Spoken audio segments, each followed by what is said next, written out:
तो बच्चों आज हम लोग पढ़ेंगे केमिकल बॉन्डिंग। केमिकल बॉन्डिंग जो चैप्टर क्लास 10th का है, आईएससी बोर्ड, सीबीएसई बोर्ड या क्लास 11th में भी केमिकल बॉन्डिंग पाया जाता है। तो केमिकल बॉन्डिंग के बारे में जानने से पहले हम लोग स्टार्ट करेंगे कि होता क्या है केमिकल बॉन्डिंग। केमिकल बॉन्डिंग का मतलब होता है, अभी मैं लिखूंगा, it is a type of force. जैसे मान लीजिए आप ये कह लें कि आपके कोई दो फ्रेंड हैं या जितने भी फ्रेंड हैं, अगर उन फ्रेंड के बीच में आपस की कुछ अंडरस्टैंडिंग बनी हुई है तो इसका मतलब हो गया उस अंडरस्टैंडिंग के पीछे कोई फोर्स ऑफ अट्रैक्शन लगा हुआ है। तो उसी फोर्स ऑफ अट्रैक्शन को हम एक बॉन्डिंग के नाम से या केमिकल बॉन्डिंग के नाम से जानते हैं। आइए देखते हैं chemical bonding.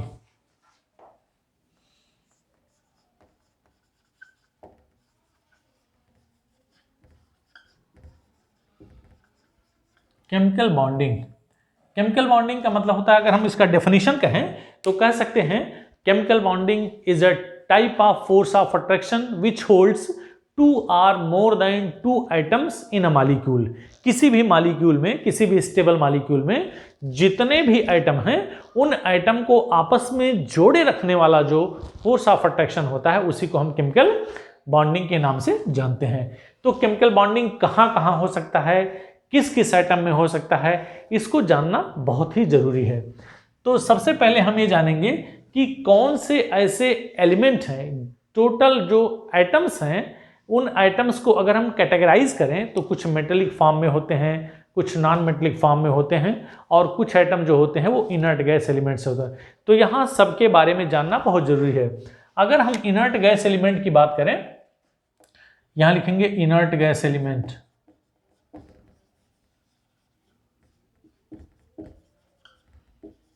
Inert gas elements का मतलब होता है कि जो केमिकली इनर्ट होते हैं या इनएक्टिव होते हैं। क्यों होते हैं उसका कारण मैं आपको बताऊंगा। हीलियम, नियान, आर्गन, क्रिप्टॉन, जेनान और रेडान, इतने एलिमेंट जो होते हैं इनको हम इनर्ट गैस के नाम से जानते हैं। और इनका जो एटॉमिक नंबर होता है 2, 10, 18, 36, 54 और 86। अगर हम इसके इलेक्ट्रॉनिक कन्फिगरेशन का मतलब होता है कि the distribution of electrons into the various cells या वेरियस एनर्जी लेवल्स। तो इसका इलेक्ट्रॉनिक कन्फिगरेशन होगा 2, इसका इलेक्ट्रॉनिक कन्फिगरेशन होगा 2 and 8, इसका इलेक्ट्रॉनिक कन्फिगरेशन होगा 2, 8, 8, इसका इलेक्ट्रॉनिक कन्फिगरेशन होगा 2, 8, 18, 8, ये हो गया। इसका हो जाएगा 2, 8, 18, 18, 8 और इसका हो जाएगा 2, 8, 18, 32। हो गया बेटा।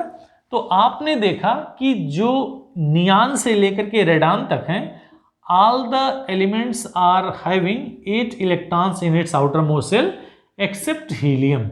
तो हीलियम का मतलब होता है it has 2 electrons in its outermost shell. तो ये डुप्लेट बनाता है। क्या बनाएगा? डुप्लेट। और इतने जो हैं 8 इलेक्ट्रॉन यानी 8 इलेक्ट्रॉन हैं, तो इसका होगा ऑक्टेट। ठीक है ना। तो हम ये कह सकते हैं कि सिंस ऐसे एलिमेंट जिनके आउटर मोस्ट सेल में 8 इलेक्ट्रॉन होते हैं वो केमिकली इनर्ट होते हैं, क्योंकि उनका ऑक्टेट ऑलरेडी कंप्लीटेड है, तो इसलिए they are not participating into the bond formation. इसी तरह से अगर हीलियम के आउटर मोस्ट सेल में हमने आप यहां देखा कि सारे एलिमेंट के पहले सेल में 2 ही इलेक्ट्रॉन, बोरबरी का रूल है 2n² electrons can be filled in any shell of any atom. तो इस तरह से पहले सेल में 2 ही इलेक्ट्रॉन भरा जा सकता है और इसका पहला सेल ऑलरेडी कंप्लीटेड है, तो इसलिए यह भी, इसका भी सेल कंप्लीट है, तो ये डुप्लेट फॉर्म करेगा और ये ऑक्टेट फॉर्म करेगा। तो इतने एलिमेंट, हीलियम, नियान, आर्गन, क्रिप्टॉन, जेनान और रेडान, इन एलिमेंट को छोड़ करके बाकी जितने एलिमेंट हैं वो बॉन्ड फॉर्मेशन में पार्टिसिपेट करेंगे। तो अब हम देखेंगे कि जिन एलिमेंट के आउटर मोस्ट सेल में 8 इलेक्ट्रॉन नहीं है वह कई तरह से या तो इलेक्ट्रॉनों को ट्रांसफर करके, यानी कि इलेक्ट्रॉन दे करके या इलेक्ट्रॉन ले करके या इलेक्ट्रॉनों के म्यूचुअल शेयरिंग करा करके अपने इलेक्ट्रॉन यानी आउटर मोस्ट सेल के इलेक्ट्रॉनों की संख्या को 8 या 8 में कन्वर्ट करने की कोशिश करेंगे तो हम ये कह सकते हैं कि मेटल्स और नॉन मेटल्स या जितने भी एलिमेंट्स हैं other than these inert gas elements will participate into the bond formation. ठीक है, तो ये बॉन्ड फॉर्मेशन कैसे करेंगे चलिए देखते हैं। बॉन्ड फॉर्मेशन करने के लिए ये दो तरह से अपने इलेक्ट्रॉन्स को इन्वॉल्व कर सकते हैं। कौन? एलिमेंट या एटम, या तो इलेक्ट्रॉनों के ट्रांसफर से या तो इलेक्ट्रॉनों की शेयरिंग से। तो दो तरह से इनका बॉन्ड फॉर्मेशन हो सकता है। मेनली जो बॉन्ड फॉर्मेशन होगा, पहला होगा by transfer of electron, by transfer of electrons, और नंबर दूसरा जो होगा उसको कहते हैं by mutual sharing of electron या बाई शेयरिंग ऑफ इलेक्ट्रॉन्स। इस दो तरह से हम केमिकल बॉन्डिंग की कल्पना कर सकते हैं। तो आइए सबसे पहले हम बात करते हैं बाई ट्रांसफर ऑफ इलेक्ट्रॉन। इनके अलग अलग नाम से, इनके अलग अलग प्रोसेस से इनका नाम पड़ा है। अगर ट्रांसफर ऑफ इलेक्ट्रॉन होता है किसी भी दो एटम के बीच में, यानी एक दे रहा है दूसरा ले रहा है, तो that is known as the electrovalent compound या इलेक्ट्रोवैलेंट मॉलिक्यूल। और अगर हम इस के डेफिनेशन की बात करें, इसके बॉन्ड की बात करें, तो this is known as the electrovalent bond. आइए देखते हैं।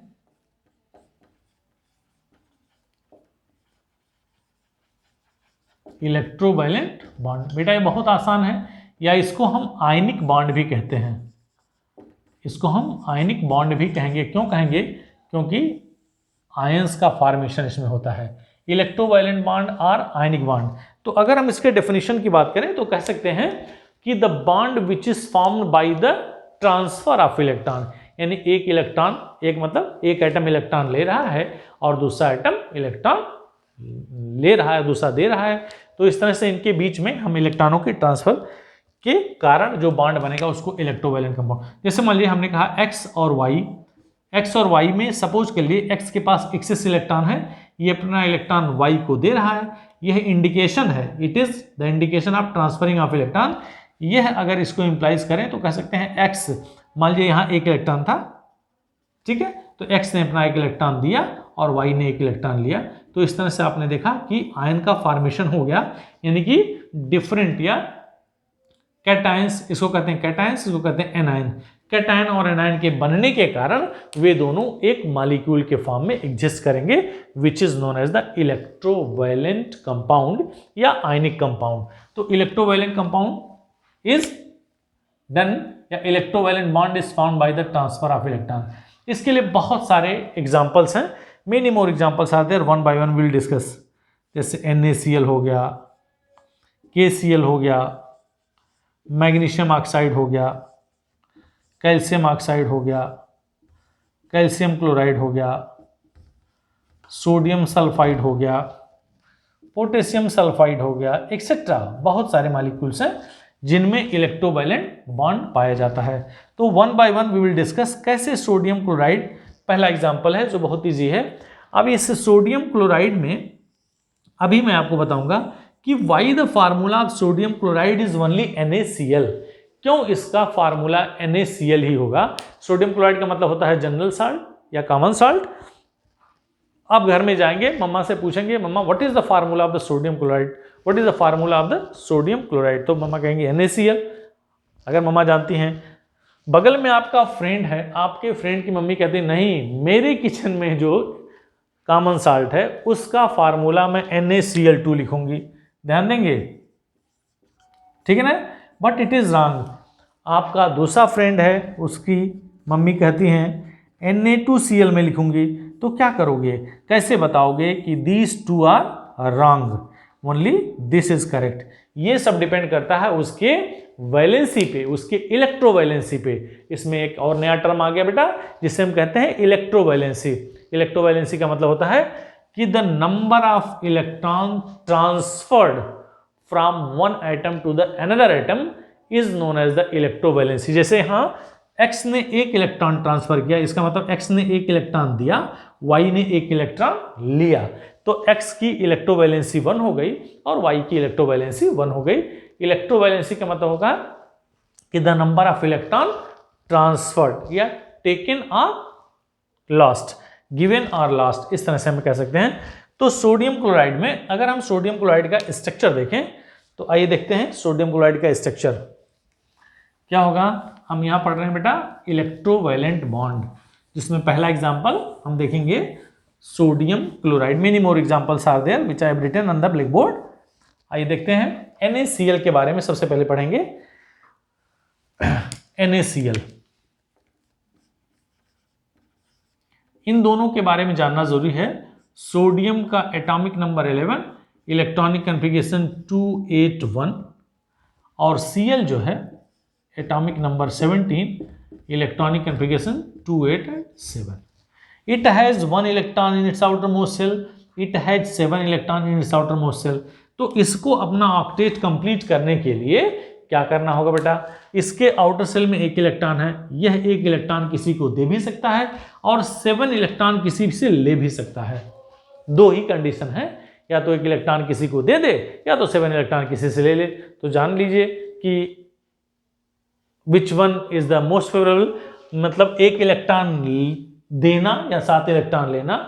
द 1 इलेक्ट्रॉन देना is very easy in comparison to take 7 electrons. तो इसमें से 1 इलेक्ट्रॉन, तो ये क्या करेगा, जब ये सोडियम अपना 1 इलेक्ट्रॉन लूज करेगा तो इसका इलेक्ट्रॉनिक कॉन्फ़िगरेशन हो जाएगा 2 and 8।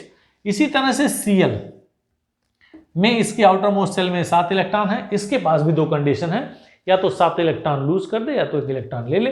तो दोनों में से जो नियरेस्ट कंडीशन होगा यानी टू टेक 1 इलेक्ट्रॉन, तो यहां इसका इलेक्ट्रॉनिक कॉन्फ़िगरेशन हो गया 2, 8 and 8, यानी कि यह 1 इलेक्ट्रॉन लेगा तो इसके आउटर मोस्ट सेल में 8 इलेक्ट्रॉन हो गए। अब आपने देखा कि इसके पास भी 8 इलेक्ट्रॉन हो गए, इसके पास भी 8 इलेक्ट्रॉन, यानी कि both the ions are just completing their octet right now. ये अपना 1 इलेक्ट्रॉन लूज करके ऑक्टेट कंप्लीट कर लिया, ये अपना 1 इलेक्ट्रॉन गेन करके अपना ऑक्टेट कंप्लीट कर लिया। तो इस तरह से हमने देखा, अगर हम इसको आयनिक इक्वेशंस में देखें, 3 तरह के स्ट्रक्चर्स होते हैं।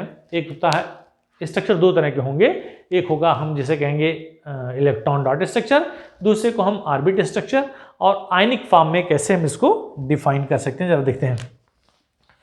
पहले हम देखते हैं सोडियम से क्या बना बेटा, सोडियम आयन बन गया। तो सोडियम से सोडियम आयन बना, इसका मतलब हो गया कि यह 1 इलेक्ट्रॉन लूज किया है। और दूसरा Cl, यहां से आपने देखा 1 इलेक्ट्रॉन ले करके ये क्लोराइड आयन बना लिया। तो यह दोनों ही, दिस इज सोडियम से सोडियम आयन बना, इसका मतलब लॉस ऑफ इलेक्ट्रॉन या इलेक्ट्रॉन की कमी हो रही है, तब हम इसको बोलेंगे ऑक्सीडेशन। और यहां क्लोरीन से क्लोराइड आयन बन रहा है इलेक्ट्रॉन ले करके, तो इसको कहेंगे रिडक्शन। ठीक है, अब इन दोनों इक्वेशंस को अगर हम जोड़ेंगे तो सोडियम यहां था और Cl यहां था, यह इलेक्ट्रॉन इस इलेक्ट्रॉन से कैंसिल हो जाएगा और यहां बना sodium ion along with the chloride ion, और ये सोडियम आयन और क्लोराइड मिलकर के बनेगा सोडियम क्लोराइड। ठीक है, तो यह आयनिक इक्वेशन हो गया। अभी थोड़ी देर पहले मैंने आपको बताया था कि why the formula of the sodium chloride is only NaCl। क्यों? क्योंकि सोडियम की इलेक्ट्रोवैलेंसी 1 है और क्लोरीन की इलेक्ट्रोवैलेंसी -1 है, इसकी +1 है और इसकी -1 है, तो +1 और -1 दोनों कैंसिल हो गए, तो इसका फार्मूला NaCl ही होगा, इसके अलावा कुछ और नहीं हो सकता है। तो इस तरह से ये जो आपने रिएक्शन देखा है ऑक्सीडेशन हो गया, ये जो रिएक्शन देखा है रिडक्शन रिएक्शन हो गया, और ये जो रिएक्शन देखा है इसको आप रेडॉक्स रिएक्शन के नाम से जान सकते हैं। क्या बोलेंगे बेटा? Redox reaction. रेडॉक्स का मतलब होता है कि red plus ox, it is a short form of the reduction oxidation, मतलब the reactions in which oxidation and reduction both occur simultaneously, they are said to be the redox reaction. तो अब ये हो गया सोडियम क्लोराइड का आयनिक equation, या हम ये कह सकते हैं कि आयनिक फॉर्मेशन ऑफ द आयंस या डिफरेंट एटम्स। अब अगर हम इसके इलेक्ट्रॉन डॉट स्ट्रक्चर की बात करें तो इलेक्ट्रॉन डॉट स्ट्रक्चर कैसे होगा इसको भी देख लेते हैं। हम सबसे पहला काम देखते हैं कि सोडियम और क्लोरीन, इसके आउटर मोस्ट सेल में कितने इलेक्ट्रॉन थे? 1 इलेक्ट्रॉन अभी मैंने मेंशन किया था, और इसके आउटर मोस्ट सेल में 7 इलेक्ट्रॉन थे बेटा, 2 to 4 to 6। हमने दोनों के इलेक्ट्रॉन को अलग अलग तरह के, इलेक्ट्रॉन का कोई शेप साइज नहीं होता है कि ये इस तरह का है इस तरह का है। इन दोनों में डिफरेंस दिखाने के लिए मैंने अलग अलग टाइप का इलेक्ट्रॉन दिखाया है, जिससे पता चले कि सोडियम का इलेक्ट्रॉन है क्लोरीन का इलेक्ट्रॉन है। तो इनको अपना ऑक्टेट कंप्लीट करने के लिए इसको ट्रांसफर करेंगे। तो दिस इम्प्लाइज सोडियम ने अपना एक इलेक्ट्रॉन, ये क्रॉस था बेटा ध्यान देना है, सोडियम ने अपना एक इलेक्ट्रॉन लूज किया तो प्लस चार्ज, और Cl ने एक इलेक्ट्रॉन लिया तो माइनस चार्ज, और दिस इम्प्लाइज NaCl। तो इस तरह के स्ट्रक्चर को हम क्या कहते हैं, इलेक्ट्रॉन डॉट स्ट्रक्चर। अब अगर हम इसके दूसरे स्ट्रक्चर की बात करें, क्या बोलेंगे इसको, electron dot structure, electron dot structure, ठीक है, इलेक्ट्रॉन डॉट स्ट्रक्चर। अब अगर हम इसके ऑर्बिट स्ट्रक्चर की बात करें तो चलिए देखते हैं। ऑर्बिट स्ट्रक्चर, सोडियम का स्ट्रक्चर बनाएंगे, बीच में न्यूक्लियस है, इसको सोडियम बोलेंगे। सोडियम है 11 अभी भी लिखा था, 2 8 एंड 1, 3 सेल्स, पहला सेल, दूसरा सेल और तीसरा shell. According to the electronic configuration, in the first shell 2 electrons are there, in the second shell 1 2 3 4 5 6 7 8 और इसमें एक इलेक्ट्रॉन है। दिस प्लस Cl में आपने क्या देखा था, 17 इलेक्ट्रॉन्स, 2 8 एंड 7 इलेक्ट्रॉन्स। Cl में देखेंगे बेटा, ये Cl हो गया और इसके पास भी 3 सेल हैं। पहले सेल में कितने इलेक्ट्रॉन, 2 इलेक्ट्रॉन, दूसरे सेल में 8 इलेक्ट्रॉन, 1 2 3 4 5 6 7 8 और इसमें 7 इलेक्ट्रॉन, 1 2 3 4 5 6 और 7 इलेक्ट्रॉन। तो जब ये दोनों मिलेंगे तो मिलने के बाद क्या होगा, ये अपना इलेक्ट्रॉन इसको ट्रांसफर कर रहा है एज यू हैव सीन, और जब इन दोनों को आपने दिखाया तो इसका ऑर्बिट अब क्या बन जाएगा, सोडियम बीच में रहेगा, इसके पास अब 2 सेल बचेंगे क्योंकि आउटर मोस्ट सेल से इलेक्ट्रॉन इसने लूज कर दिया। तो पहले में 2 इलेक्ट्रॉन और दूसरे में 8 इलेक्ट्रॉन, 1 2 3 4 5 6 7 और 8 इलेक्ट्रॉन यहाँ along with the positive sign. और दूसरा जो बना उसको हम Cl कहेंगे, इसमें 3 सेल होंगे, 1 2 3, और पहले सेल में 2 इलेक्ट्रॉन, दूसरे सेल में 8 इलेक्ट्रॉन, 1 2 3 4 5 6 7 और 8 इलेक्ट्रॉन, इसमें भी 8 इलेक्ट्रॉन, 1 2 3 4 5 6 7 और 8 और यहाँ एक निगेटिव साइन।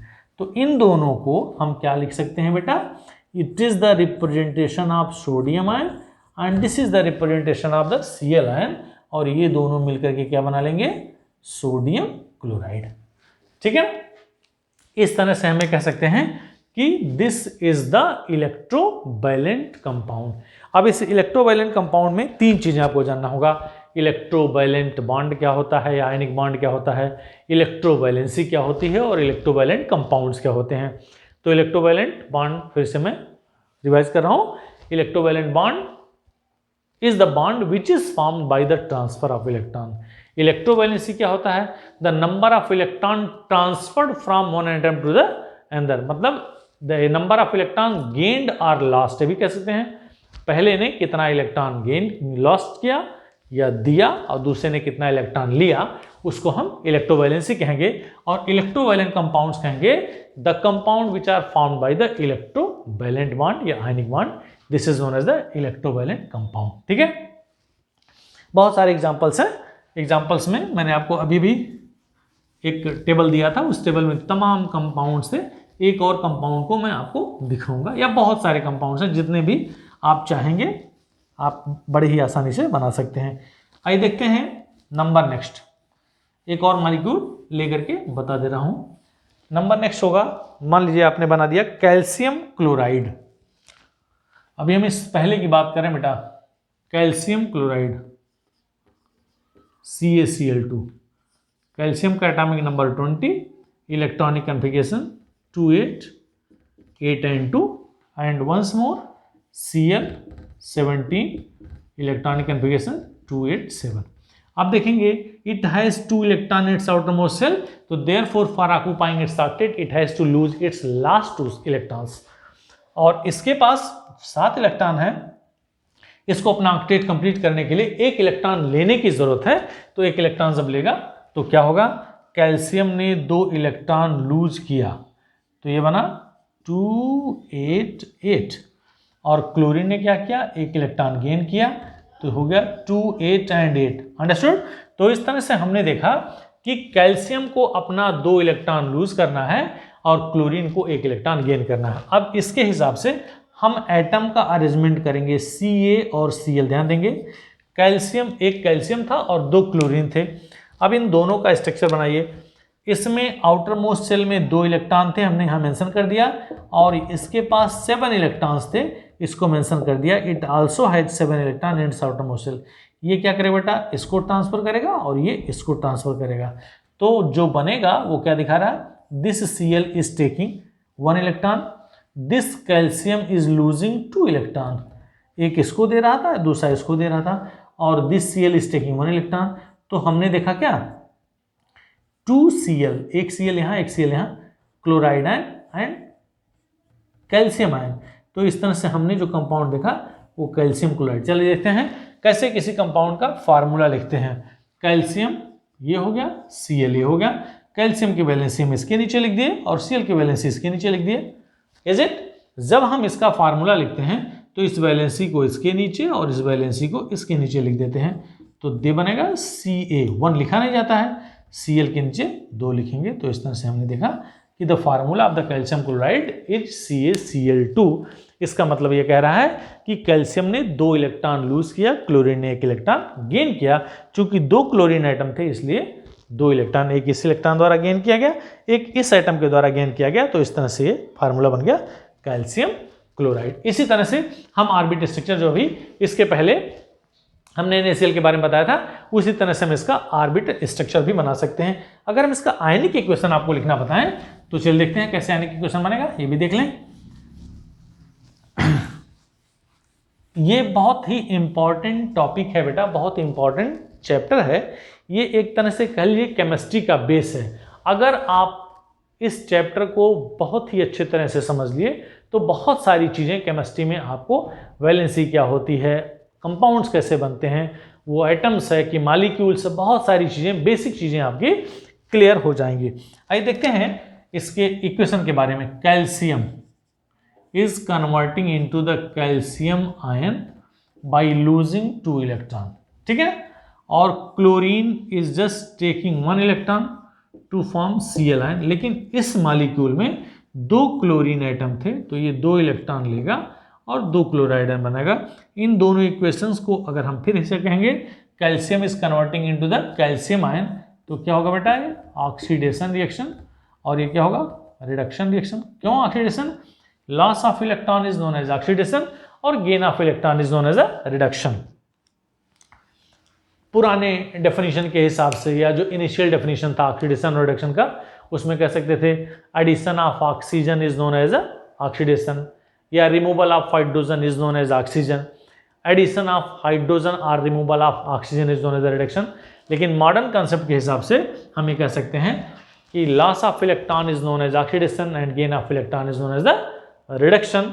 या जब किसी भी इक्वेशन में किसी भी पर्टिकुलर एलिमेंट के ऑक्सीडेशन नंबर में इंक्रीमेंट होता है तो then it is said to be the oxidation, और जब उसके ऑक्सीडेशन नंबर में कमी होती है तो it is said to be the reduction. देखिए ये Ca0 और ये ऐसे देखते हैं। अगर हम इसके ऑक्सीडेशन नंबर को देखें, जो क्लास 11 का पार्ट है, आपको फिर पढ़ाया जाएगा। कैल्शियम 0 हो गया और यहाँ इसका ऑक्सीडेशन +2, यहाँ 0 हो गया और यहाँ -1 हो गया। ध्यान देंगे 0 से +2 यानी कि जब ऑक्सीडेशन नंबर बढ़ा तो ऑक्सीडेशन कहलाता है, 0 से -1 ऑक्सीडेशन नंबर घटा तो रिडक्शन कहलाता है। अब इन दोनों इक्वेशंस को जोड़ेंगे तो क्या हो गया, Ca + 2Cl गिव्स Ca2++ और फिर यहाँ लिखेंगे इंटू 2Cl। ध्यान देंगे, या इसी को हम क्या लिख सकते हैं, CaCl2। इन दोनों की वैलेंसी 2 पॉजिटिव 2 नेगेटिव, न्यूट्रल हो गई। Ca के साथ 2 Cl था तो CaCl2। तो इस तरह से हमने देखा कि इसके इक्वेशंस को लिखा जा सकता है। अब अलग अलग बुक्स में दिया होगा, ये Cl जो था वो Cl2 के फॉर्म में एग्जिस्ट करता है। नॉन मेटल्स, जनरली जो नॉन मेटल्स होते हैं, दैट अगर हम एटम का डेफिनेशन कहें तो कह सकते हैं atom is the smallest part of the substance which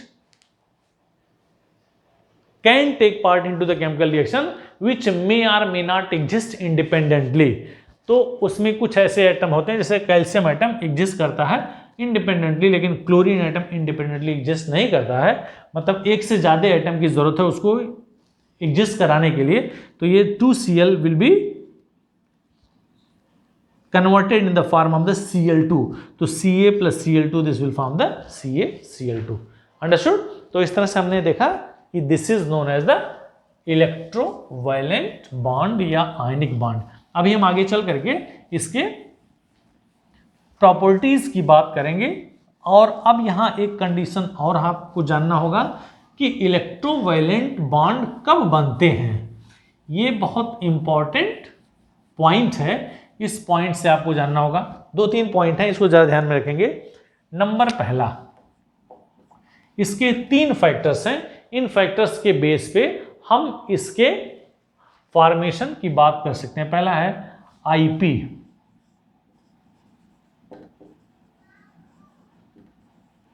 ionization potential, ठीक है। और दूसरा जो पॉइंट है, अभी मैं सबके बारे में बताऊंगा, इलेक्ट्रॉन एफिनिटी, इलेक्ट्रॉन एफिनिटी, ठीक है। और नंबर 3 है इलेक्ट्रोनेगेटिविटी, इलेक्ट्रोनेगेटिविटी, ठीक है। इसके बारे में हम विस्तार से पढ़ेंगे अगले चैप्टर में, लेकिन ये होता क्या है इसको जान लें। आयोनाइजेशन पोटेंशियल का मतलब होता है कि the minimum amount of energy required to take 1 or more electron from the outermost shell of an isolated gases atom. किसी भी आइसोलेटेड गैसेस एटम के आउटर मोस्ट शेल से एक या एक से अधिक इलेक्ट्रॉन निकालने पे जितने एनर्जी की जरूरत होती है उसी को हम आयोनाइजेशन पोटेंशियल कहते हैं। दूसरा होता है इलेक्ट्रॉन एफिनिटी। इलेक्ट्रॉन एफिनिटी का मतलब होता है electron means electron, affinity means to love, खींचना। तो कह सकते हैं कि इलेक्ट्रॉन किसी भी आइसोलेटेड गैसेस एटम में एक इलेक्ट्रॉन डालने पे जो एनर्जी रिलीज होती है वही इलेक्ट्रॉन एफिनिटी कहलाती है। और नंबर 3 है electronegativity. It is the tendency to attract the shared pair of electron towards itself. किसी भी एटम द्वारा एक या एक से अधिक, मतलब शेयर्ड पेयर, किन्हीं 2 एटम के बीच में जो शेयर्ड पेयर ऑफ इलेक्ट्रॉन है, उस शेयर्ड पेयर ऑफ इलेक्ट्रॉन को अपनी तरफ अट्रैक्ट करने की जो टेंडेंसी होती है उसी को इलेक्ट्रोनेगेटिविटी के नाम से जानते हैं। तो इन तीनों का क्या इफेक्ट पड़ता है, क्या असर है इस इलेक्ट्रोवैलेंट बॉन्ड पे, यह ध्यान देंगे। सबसे पहला आयोनाइजेशन पोटेंशियल। ये जो इलेक्ट्रोवैलेंट बॉन्ड बना बेटा, ये एक मेटल और नॉन मेटल, ये ध्यान देंगे, metal plus non metal, generally इनके बीच में ये बॉन्डिंग होती है। एक मेटल होना चाहिए, दूसरा नॉन मेटल होना चाहिए। तो ionization potential of metal should be smaller या लेसर, ठीक है ना। अगर आयोनाइजेशन पोटेंशियल मेटल का कम है तो उनके बीच में इलेक्ट्रोवैलेंट बॉन्ड बनना चाहिए। कैसे जानेंगे आयोनाइजेशन पोटेंशियल कम होगा या ज़्यादा होगा? जब हम किसी पीरियड या ग्रुप में चलते हैं, पीरियड का मतलब मान लीजिए हमने यहाँ एलिमेंट लिख लिया बेरिलियम, फिर हो गया बोरान, फिर कार्बन, नाइट्रोजन, ऑक्सीजन, फ्लोरीन, इस तरह से, या बेरिलियम के नीचे मैग्नीशियम, कैल्शियम, स्ट्रांसियम, बेरियम और रेडियम। तो जब हम यहाँ से यहाँ चलते हैं, लेफ्ट टू राइट चलते हैं, जिसे पीरियड बोलते हैं, तो जब हम पीरियड में चलते हैं तो आयोनाइजेशन पोटेंशियल की जो वैल्यू होती है वो बढ़ती है। और जब हम टॉप टू बॉटम यानी किसी ग्रुप में चलते हैं तो आयोनाइजेशन पोटेंशियल की वैल्यू कम होती है। तो जब यहाँ से यहाँ चलेंगे तो इसकी वैल्यू जब बढ़ रही है, इसका मतलब इसकी वैल्यू कम होनी चाहिए। ये बेरिलियम मेटल हो गया। इसके पहले अगर हम लिखना चाहें तो क्या होगा? Beryllium, magnesium, calcium, strontium, barium और रेडियम, ये ग्रुप नंबर 2 का हो गया। अगर हम ग्रुप नंबर 1 में करें तो hydrogen, lithium, sodium, potassium, rubidium, caesium और फ्रांसियम, ये ग्रुप नंबर 1 का हो गया। तो हमें कह सकते हैं कि अगर हमने सोडियम क्लोराइड लिया था, सोडियम इज हियर, यानी कि जो मेटल है वो सोडियम है, तो सोडियम स्टार्टिंग में है, इसका मतलब इसका आयोनाइजेशन पोटेंशियल सबसे कम होगा। किसी भी पीरियड में इसका आयनिजेशन पोटेंशियल सबसे कम होगा, तो हम कह सकते हैं कि जब मेटल की आईपी, जैसे शॉर्ट फॉर्म में आयनिजेशन पोटेंशियल को हम आईपी बोलते हैं, मेटल की आईपी कम होनी चाहिए, तब इलेक्ट्रोवायलेंट बॉन्ड बनने के चांस ज़्यादा होते हैं। दूसरा इलेक्ट्रॉन एफिनिटी। इलेक्ट्रॉन एफिनिटी भी जब हम पीरियड में चलते हैं तो इसकी वैल्यू, इन तीनों की वैल्यू पीरियड में बढ़ती है और ग्रुप में घटती है। तो electron affinity of the non metal should be more या शुड बी लार्जर। तो जब हम NaCl, Cl नॉन मेटल था तो Cl, मैग्नीशियम के बाद एल्यूमिनियम आएगा, अगर हम इसके मैग्नीशियम के बाद एल्यूमिनियम हो गया, फिर सिलिकॉन हो गया, फिर फास्फोरस हो गया, फिर सल्फर हो गया और क्लोरीन, ये क्लोरीन यहाँ गया। तो जब हम यहाँ से यहाँ चलेंगे तो इलेक्ट्रॉन एफिनिटी बढ़ रही है, इसका मतलब Cl की इलेक्ट्रॉन एफिनिटी ज़्यादा है। तो इस तरह से हमने कहा कि नॉन मेटल की इलेक्ट्रॉन एफिनिटी ज़्यादा होनी चाहिए। तीसरा जो सबसे इंपॉर्टेंट पॉइंट है, electronegativity. The electronegativity difference should be larger. Electronegativity difference, what is electronegativity? Electronegativity मतलब it is the tendency to attract the state pair of electron towards itself, इसी को इलेक्ट्रोनेगेटिविटी कहेंगे।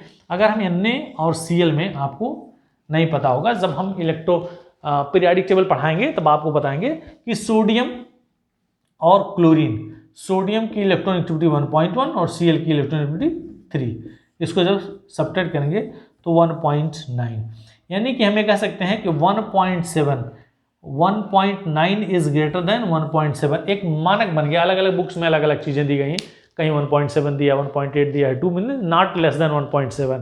तो अगर इलेक्ट्रोनेगेटिविटी डिफरेंस 1.7 से ज़्यादा है तो then it will form the electrovalent bond. So these three factors are very essential for the formation of the electrovalent bond. Understood? तो इस तरह से हमने देखा इलेक्ट्रोवैलेंट बॉन्ड क्या होता है। अब इसके बाद हम बात करेंगे बेटा दूसरा, जिसे कहते हैं कोवैलेंट बॉन्ड। आइए देखते हैं, हमने यहां लिखा था बाई शेयरिंग ऑफ इलेक्ट्रॉन या by mutual sharing of electrons. तो ये क्या होगा, आइए देखते हैं। उस दूसरे पॉइंट को हम बोलेंगे बाई या covalent bond. Covalent bond, covalent bond क्या होगा? बीच में पढ़ते पढ़ते जरा थोड़ा सा एनर्जेटिक भी होते रहिए। ये बॉन्ड फॉर्मेशन जो होता है वो हमेशा अपने लाइफ से कोरिलेट करिए। आपने देखा होगा कि अपने क्लास में तमाम सारे बच्चे हैं, उन बच्चों के बीच में कुछ आपके फ्रेंड हैं, कुछ फास्ट फ्रेंड हैं, कुछ सुपर फास्ट फ्रेंड हैं, कुछ फ्रेंड नहीं हैं। जो फ्रेंड हैं इसका मतलब आपकी और उनकी म्यूचुअल अंडरस्टैंडिंग है। जो फ्रेंड नहीं है इसका मतलब कहीं न कहीं या तो आप उनसे बात नहीं कर रहे हैं, या आप लोगों के कैरेक्टरिस्टिक्स नहीं मिल रहे हैं, या म्यूचुअल अंडरस्टैंडिंग नहीं है, तभी वो आपके फ्रेंड नहीं हैं। तो अगर आपके फ्रेंड हैं तो फ्रेंड का मतलब हो गया कि कोई न कोई फोर्स ऑफ अट्रैक्शन आपके बीच में है। उसी फोर्स ऑफ अट्रैक्शन के कारण ही जो आपस में अंडरस्टैंडिंग बनी है उसी को हम बॉन्डिंग के नाम से जानते हैं। तो अब यहां जो कोवैलेंट बॉन्ड की बात करेंगे, this bond is formed by the sharing of electrons या by mutual sharing of electrons. तो म्यूचुअल शेयरिंग ऑफ इलेक्ट्रॉन्स के कारण जो बॉन्ड बनता है उसको हम कोवैलेंट बॉन्ड के नाम से जानते हैं। बहुत सारे एग्जांपल्स होंगे। अब इस एग्जांपल्स में हमने लिखा H2, Cl2, HCl, O2, N2, CCl4, CH4, H2O, NH3, many more are there. तो इस तरह से हम यहां देखेंगे कि जब इलेक्ट्रॉन, अच्छा इसमें आपने ध्यान दिया H2, Cl2, HCl, यानी कि जो एलिमेंट इस बॉन्ड फॉर्मेशन में इन्वॉल्व हैं they all are non metals. ये ध्यान रखेंगे, जो पिछला वाला था उसमें एक मेटल था, एक नॉन मेटल था। इसमें जितने भी एलिमेंट दिखाई दे रहे हैं, जितने एटम दिखाई दे रहे हैं, वो सब के सब non metal, non metal, non metal, non metal, non metal, ये दो नॉन मेटल, नॉन मेटल, ये भी नॉन मेटल, ये भी नॉन मेटल, ये भी नॉन मेटल, ये भी नॉन मेटल। इस तरह से हमने देखा कि नॉन मेटल्स के बीच में जब म्यूचुअल शेयरिंग होती है तब हम उसको क्या कहते हैं, कोवैलेंट बॉन्ड के नाम से जानते हैं।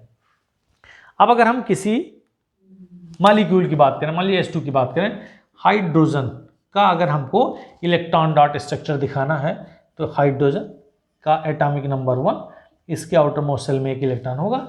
इन दोनों की शेयरिंग अगर हो गई एक एक इलेक्ट्रॉन, हाइड्रोजन का जो नियरेस्ट इनर्ट गैस एलिमेंट है वो हीलियम है जो डुप्लेट बनाता है, यानी कि हाइड्रोजन को अपने नियरेस्ट इनर्ट गैस एलिमेंट का जो इलेक्ट्रॉनिक कॉन्फ़िगरेशन अचीव करने के लिए कम से कम 2 इलेक्ट्रॉन की जरूरत है, तो इसलिए ये डुप्लेट बना लिया। तो अब जब ये डुप्लेट बना लिया तो क्या हो गया, H single bond H, sorry H single bond H। तो H और सिंगल बॉन्ड H का मतलब हो गया कि H और H के बीच में एक एक बॉन्ड का क्या है, बॉन्डिंग हो रही है, माने म्यूचुअल शेयरिंग हो रही है। अब अगर हम इसको ऐसे दिखा दें, H एक इलेक्ट्रॉन यहाँ, H एक इलेक्ट्रॉन यहाँ, इसका इलेक्ट्रॉन इस तरह से शेयर कर लिया और इसका इलेक्ट्रॉन इस तरह से, तो इन दोनों में अंतर क्या है बेटा, इसके स्ट्रक्चर और उसके स्ट्रक्चर। इसको कहते हैं इलेक्ट्रॉन डॉट स्ट्रक्चर, इसको कहते हैं बॉन्डिंग स्ट्रक्चर या बॉन्डिंग नोटेशन, इसको कहते हैं ऑर्बिट स्ट्रक्चर। ध्यान देंगे, this is orbit structure, this is electron dot structure और ये बॉन्ड रिप्रेजेंटेशन। ठीक है, अब इसमें एक आध एग्जांपल और मैं आपको बताऊंगा जो आपकी इच्छा करे। जैसे मान लीजिए हमने देखा, सपोज कर लिए CCl4 ले लिया, एक कार्बन ले लिया, 4 Cl ले लिया, 1 2 3 और 4। कार्बन के पास 4 electron in the outermost shell और Cl के पास 7 electron in the outermost shell. All the Cl has 7 electron in its outermost shell. अब हमने देखा कि इनको क्या करना है, अपना ऑक्टेट कंप्लीट करने के लिए 8 इलेक्ट्रॉन की जरूरत है। इसको कहते हैं इलेक्ट्रॉन डॉट स्ट्रक्चर, ठीक है, या लुईस स्ट्रक्चर। अगर बॉन्ड फॉर्मेशन बनाए तो कह सकते हैं C के साथ 1 2 3 4, एक Cl यहाँ, एक Cl यहाँ, एक Cl यहाँ और एक Cl यहाँ। इसको कहते हैं बॉन्ड रिप्रेजेंटेशन, इसको कहेंगे इलेक्ट्रॉन डॉट स्ट्रक्चर। और इसी को अगर हम ऐसे दिखा दें 1 Cl 2 Cl 3 Cl and 4 Cl, 1 2 3 4, 1 2 3 4, ध्यान से देखना बेटा, 1 2 3 4 5 6 7, 1 2 3 4 5 6 7। Once again I am repeating my words कि हमने दोनों के इलेक्ट्रॉन को अलग अलग तरह से रिप्रेजेंट किया है, यह बताने के लिए कि यह इसका इलेक्ट्रॉन है और इसका इलेक्ट्रॉन है। तो अगर हम इसको इस तरह से दिखाते हैं, इस Cl ने ऐसे किया, इस Cl ने ऐसे किया, इस Cl ने ऐसे किया और इस Cl ने ऐसे किया और इसने क्या किया, ये ध्यान देंगे। ठीक है, तो इसमें और इसमें क्या डिफरेंस है, this is known as the electron dot structure और इसको हम कहते हैं ऑर्बिट स्ट्रक्चर। तो हमने यहां देखा कि क्लोरीन का ऑक्टेट कंप्लीट हो गया। अब इसके पास 2 2 4 2 6 2 8 इलेक्ट्रॉन हो गए, इसके पास भी 8, 2 2 4 2 6 और 2 8, 2 2 4 2 6 2 8 और कार्बन के पास 2 2 4 2 6 2 8। तो इस तरह से by mutual sharing they both are achieving its octet in its outermost shell. तो इस तरह से हमने कहा कि यह कोवैलेंट बॉन्ड कहलाएगा। इसी क्रम में हमने यहाँ 2 कंपाउंड लिखा हुआ है, एक लिखा है H2O और दूसरा लिखा है NH3। ये कोवैलेंट कंपाउंड 2 तरह के होते हैं बेटा, एक होता है पोलर और दूसरा होता है non polar. Polar covalent compounds क्या होता है और नॉन पोलर क्या होता है। पोलर कोवैलेंट कंपाउंड का मतलब होता है if the charge separation takes place in a molecule तो then it is said to be the polar, and if the charge separation does not takes place तो then it is known as the non polar. जैसे 2 example हमने लिया, suppose कर लिया हमने लिखा HCl, H single bond Cl और दूसरा लिख लिया CCl4। अगर हम इसका स्ट्रक्चर बनाए नीचे वाले का तो ये Cl हो गया, ये Cl हो गया, ये Cl हो गया, ये Cl हो गया और HCl का स्ट्रक्चर आपने देखा है। इसमें Cl की इलेक्ट्रोनेगेटिविटी ज़्यादा है, तो ये इलेक्ट्रोनेगेटिविटी ज़्यादा होने के नाते यह क्या करेगा, शेयर्ड पेयर ऑफ इलेक्ट्रॉन को अपनी ओर अट्रैक्ट करेगा, तो इसके ऊपर पार्शियल नेगेटिव चार्ज, उसके ऊपर पार्शियल पॉजिटिव चार्ज डेवलप हो जाएगा। लेकिन इसमें Cl की इलेक्ट्रोनेगेटिविटी डेफिनेटली C से ज़्यादा है, ये खींचेगा ऊपर की तरफ, तो जितना पावर इस Cl के पास है उतना ही पावर इसके पास भी है, जितना पावर इसके पास है उतना ही पावर इसके पास है, तो इसमें चार्ज सेपरेशन नहीं होगा। तो इस तरह से this is known as the non polar और this is known as the polar. कभी कभी एग्जाम में क्वेश्चन आता है कि although HCl is a covalent compound but it ionizes into the water, तो लिखेंगे due to the charge separation it is the polar covalent compound. और polar covalent compound में जब यह वाटर में डिजॉल्व होगा तो that force of attraction will be weakened और यह चार्ज बना लेगा, एक डिफरेंट टाइप का चार्ज बना लेगा, H आयन बना लेगा और Cl आयन बना लेगा और वह H आयन वाटर मॉलिक्यूल से रिएक्ट करके हाइड्रोनियम आयन में कन्वर्ट हो जाएगा। तो इस तरह से हम ये कहेंगे कि it is the polar in the nature, it is non polar in the nature. तो आज हमने पढ़ा क्या, covalent compound and electrovalent compound. अगर हम इसके इसी तरह से एक और बॉन्ड है which is known as the coordinate bond, ध्यान देंगे, जिसे हम डेटिव बॉन्ड भी कहते हैं। एक तीसरे तरह का बॉन्ड है जिसे हम कोऑर्डिनेट बॉन्ड कहते हैं। आइए देख लेते हैं फिर हम कोऑर्डिनेट बॉन्ड, ठीक है, इसको डेटिव बॉन्ड भी कहते हैं। Coordinate bond it is a type of covalent bond. ये एक तरह का कोवैलेंट बॉन्ड ही होता है जिसमें किसी दो एटम के बीच में एक पेयर ऑफ इलेक्ट्रॉन से शेयरिंग होती है, बट ध्यान रहे कि वह जो पेयर ऑफ इलेक्ट्रॉन होता है वो किसी एक एटम का ही होता है। तो इसको हम कोऑर्डिनेट बॉन्ड कहते हैं। जैसे मान लिया हमने एग्जांपल लिखा, एक एग्जांपल लिख दिया HNO3, HNO3 में H हो गया, O हो गया, N हो गया, डबल बॉन्ड O हो गया और यहाँ कोऑर्डिनेट बॉन्ड O हो गया। तो हमने देखा कि अगर हम इसके इलेक्ट्रॉनों की बात करें तो 1 2 3 4 5 6, इसके इलेक्ट्रॉन की बात करें 1 2 3 4, इसको ऐसे मेंशन नहीं करते हैं, यहाँ ध्यान से हटा देंगे, मतलब ये लोन पेयर ऑफ इलेक्ट्रॉन दिखाई दे रहा है। तो हमने देखा कि this nitrogen and this oxygen is attached through one lone pair of electron, लेकिन यह जो लोन पेयर ऑफ इलेक्ट्रॉन है यह किसके कारण है, इस नाइट्रोजन एटम के कारण ही है। तो इस तरह से हम ये कह सकते हैं कि if the lone pair of electron is shared among two atoms and that lone pair of electron is of only one atom, तो then it is said to be the coordinate bond। या बहुत सारे molecule CO हो सकते हैं। अगर आपको example लिखना है, मान लीजिए अमोनियम आयन एग्जाम में पूछता है, अमोनियम आयन हो गया, कार्बन मोनोऑक्साइड हो गया, HNO3 अभी आपको मैंने बताया ही। तो इस तरह से इनके बीच में कोऑर्डिनेट बॉन्ड पाया जाता है और इस कोऑर्डिनेट बॉन्ड में इसकी खासियत होती है, इसको या तो ऐसे दिखाएंगे या तो ऐसे दिखाएंगे, H single bond O single bond N double bond O। इसमें से ध्यान देंगे ये इलेक्ट्रॉन पेयर जो दिखाई दे रहा है यहाँ O से दिखा देंगे 2 2 4 और 2 6, ये ध्यान देंगे ये पेयर ऑफ इलेक्ट्रॉन नाइट्रोजन का है जो इन दोनों के बीच में शेयर्ड है। तो इस तरह से हम कहेंगे this is the representation of the coordinate bond, ठीक है। अब बेटा हम इसके बात करते हैं प्रॉपर्टीज की, properties of the electrovalent compounds and covalent compound। Electrovalent compounds are crystalline solids because they are formed into the ions, और strong electrostatic force of attractions are found into the electrovalent compound। जबकि अगर हम covalent compound की बात करते हैं तो covalent compounds are generally soft solid, liquid are found into the gaseous form, और इनके बीच में van der Waals force of attraction पाया जाता है जो वीक फोर्स ऑफ अट्रैक्शन होता है। अगर हम इसके सॉल्बिलिटी की बात करें तो सॉल्बिलिटी की बात करेंगे तो